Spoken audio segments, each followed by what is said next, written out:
waar zijn we vandaag met Heem en Heerlen? Misschien hebben jullie mal gezien, de kerk van Heerlerijde. Maar over de kerk van Heerlerijde gaat het vandaag niet. Vandaag gaan we naar de kroeg. Naar Oudgenij.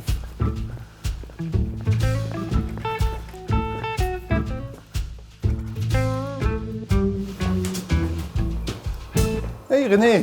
Hoi. Hey Roel. Goeie. Morgen is het nog. Ja, 's morgens in de kroeg, dat kan eigenlijk niet natuurlijk, hè. Eigenlijk niet, Roel. Maar voor Heem en Heerlen hebben we heel veel over, dus daarvoor gaan we ook wel eens morgens naar de kroeg. Dat doe je goed. Dat doe je. En we zijn niet voor niks gekomen, helemaal naar Heerlerij met de fiets. Want het geheim van de horeca van Heerlerij, daar wil ik het eigenlijk vandaag eens met jou over hebben. Ja, Roel, dat geheim. Ik weet ook niet wat het geheim is. Alleen, je ziet dat een dorp zoals Heerlerijde, Ja. we hebben het erover gehad, ik denk een kleine 6.000, 7.000 inwoners, kern Heerlerijde. Ja, eigenlijk het hart van Het Heerlerij. hart van Heerlerijde. Ja. Maar Heerlerijde is meer dan alleen de kern. Hè? Ja. We zitten eromheen, we hebben Vrieheij, Heksenberg, Brunsum, Hoensbroek. Ja. En ik denk dat daar wel het geheim zit.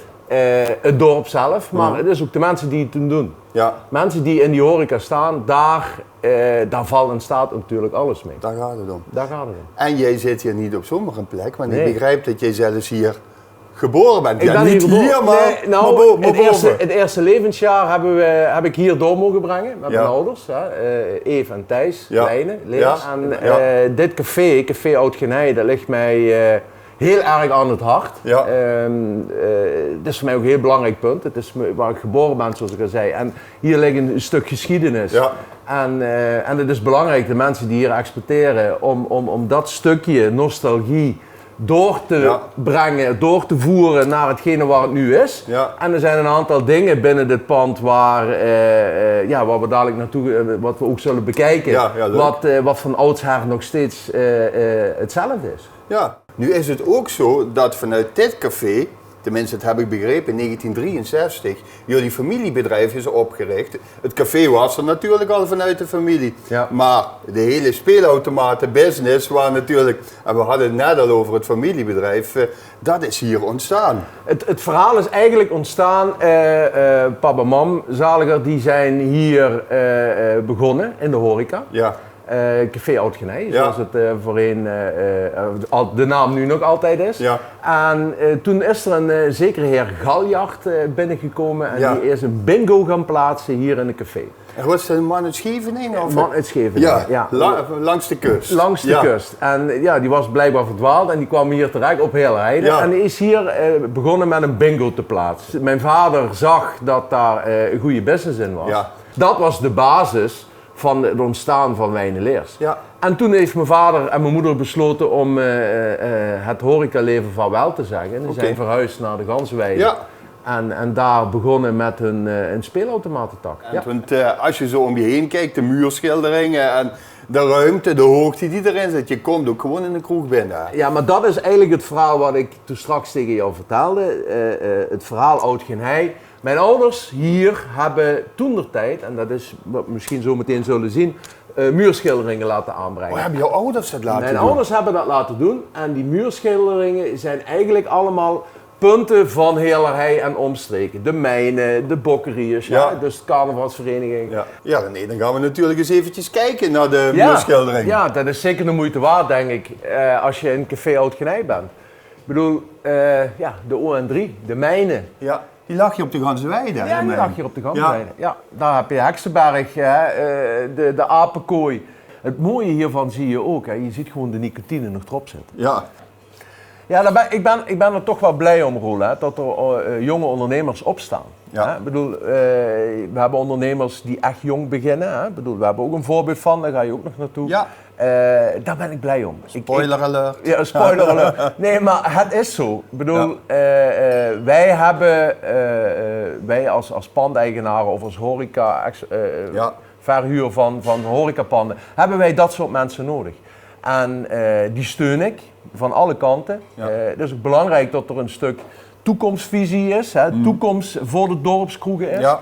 En daar maak ik me hard voor. Dus als er ondernemers zijn, jonge ondernemers die graag willen, maar niet de financiële mogelijkheden hebben om te kunnen starten en ze komen met een goed plan, sta ik daar altijd voor open. En dan komen we op een punt waar ik me hard voor maak, is dat ik me samenvoeg met alle panden naar de brouwerij toe om te zeggen van jongens luister. Je pakt de inkoop Ik samen pak de inkoop samen. van wat- al die losse adressen die dan samen inkoopkracht krijgen. samen inkoopkracht Ja. krijgen, waardoor ze een stuk goedkoper kunnen inkopen dan als het een stand-alone situatie zou zijn.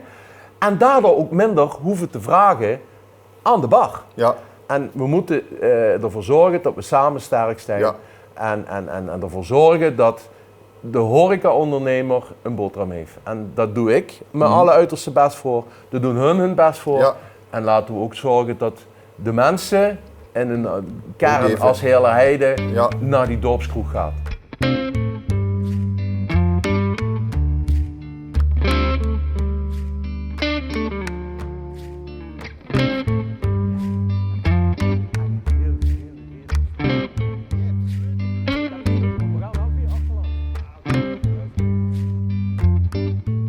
Ja René, ik ken dit nog als het oude café Piet Heuts. Echt van misschien 30 jaar geleden of zo. Dan heb je bandes gehad. Dirk Jan, hè, Café Vlek natuurlijk. De bollen vergeet ik. Echt verschillende exploitanten hebben erin gezeten.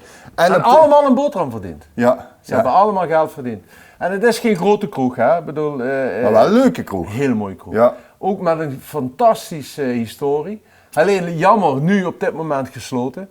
Maar ook dan, je moet dingen wat goed zijn niet veranderen. Nee, dat zie je wel vaker in dit leeft, kroegen. dit leeft, Ja. deze kroeg leeft. En dat is bij elke kroeg, hè. Ja. Of het nou een moderne kroeg is of een ouderwetse bruine kroeg. Maar Ja.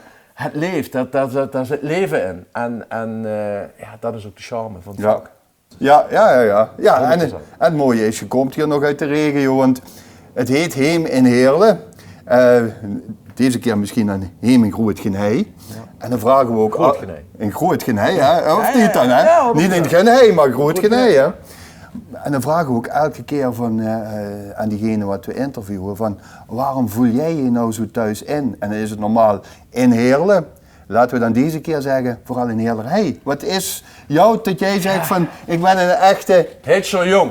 Ja, Ja, geboren en getogen. Ik bedoel, geboren en getogen in het dorp, opgegroeid, scholen, Sint-Jozefschool in die Ja. tijd gedaan. Pap en mam van Heerlerij, altijd gewoon op Heerlerij. Ja, dan ben je één met Heerlerij. ja, En ik kom elke dag in Heerlerij. Elke dag. En op een of andere manier laat het me niet los. Het is gewoon een fantastisch dorp. ja. Met heel veel verschillende soorten culturen, alles door elkaar. En het Ook nog vak- heel veel verenigingsleven. hè? verenigingsleven Ja. gigantisch. Als je ziet wat Ja. in dit dorp aan verenigingsleven zit. Dat is Van echt- schutterij tot harmonie en alles wat ertussenin zit. Carnavalsvereniging, Carnaval ook in het kwadraat. ja, in Zie het de kwadraat. bokkenriers maar aankomen, daar kun je niet omheen Zo is als het. die komen. Dus, Zo is het. En, maar die trots, die eigenlijk alle hitchers die hebben, dat die trots Altijd. op Heerlerij. Er wordt af en toe wel eens gezegd van Heerlenaren ben eens wat trotser op Heerlen. Maar hoe word je die hele Heerlerij? Op de een of andere manier hoef je dat niet te zeggen. Nee, hoef je niet. De mensen zijn trots dat ze op Heerlerij wonen. Ja, En dat is ook zo. Dat mogen ze ook zijn. En het is ook een fantastisch dorp. ja.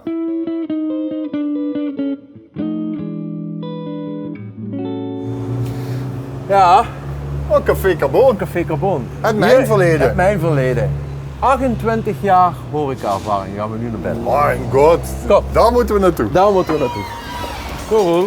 Ja, nee, Café Carbon, dat kan niet anders dan dat een verwijzing is naar het mijnverleden. Zeker, zeker. Hier aan de overkant ON3. Achter mijn. De mijnen. En daar is deze zaak naar genoemd. Al heel erg lang. Ja. Marlijn zit hier al 28 jaar in bijna. Dus dat zijn er niet veel, Roel, die dat kunnen zeggen. Ja. Geboren en getogen niet op het dorp. Dus Nee. daar komen we dan toch weer op het punt waar we waren. Ja. Meidje Kerkro, als ik me niet Oh, vergis. dat is ook goed. Ja. Dat is ook bijna heel waar, Kerkrade. Ja, zeker. En dan zie je toch dat dat geaccepteerd wordt. Ja, Maar ook hier echt heel veel historie in deze zaak. Ja. Met alle liefde geëxporteerd. Dit is echt ongelooflijk hoe deze vrouw zich inzet voor Heerlerij. Het carnavalsgebeuren leeft hier, de verenigingen leven hier. En ook weer plek voor een andere doelgroep. Mensen, zoals ik toen straks al zei, iedere dorpskroeg heeft zijn eigen publiek. En Ja. ook hier. En levensvatbaar. ja. Ja, René, dat is toch echt aan een terugkomend iets, die wandschilderingen.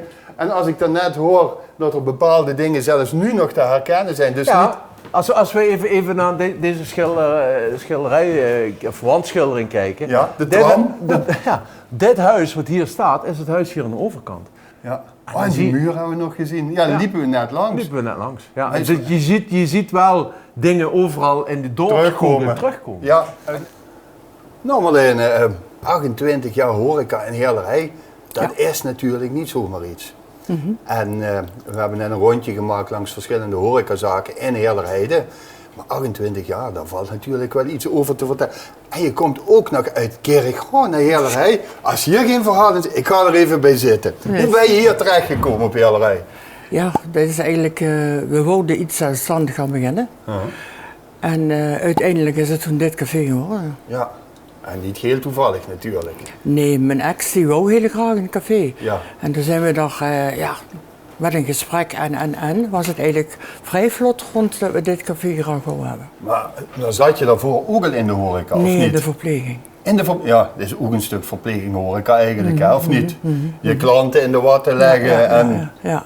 je hoort natuurlijk ook van alles waar je mee om moet gaan. Ja. Maar jullie hebben hier ook heel veel verenigingen, dus misschien Ja, ook- gelukkig wel, want tegenwoordig draait het eigenlijk op het verenigingsleven. En het gaat goed met de verenigingen. Dus, Wat hebben jullie hier allemaal voor verenigingen zitten? het tafelvoetbal, Ja, tafelvoetbal, daar heb ik al alles van meegekregen, Ja. dat heb je gezien, hè? en het edartvereniging, stieldartvereniging Ja. en biljart. En een carnavalsgroep. Ook nog? Een vriendengroep. Dus door het jaar heen heb je bepaalde vaste punten dat Ja. de mensen komen. Ja. Iedere kroeg heeft zijn eigen mensen. En Ja. iedere kroeg heeft zijn eigen leven. Ja. En de mensen gaan daar naartoe waar ze het gezellig vinden, Ja. waar ze samen kunnen zijn. Ja, en daardoor kan ook iedere kroeg op zich leven. Bestaan. Ja. Ja.